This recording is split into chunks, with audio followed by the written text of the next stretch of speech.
وتاريخ من الشقة، وتاريخ من الحزن والألم مع أشرف أبو الحكم. أشرف أبو الحكم ده من أسوان، قرية اسمها قرية الرماد الشرقي، مركز كومو. ده شاب عنده 45 سنة. شاب ده مقرب من ربنا قوي قوي. يعني سبحان الله تعالى في قلبه كده يعني نور من عند الله. بيحس بكل حاجة. حافظ القرآن كله.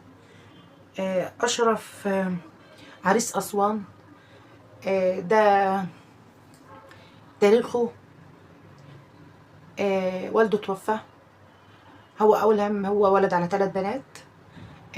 والده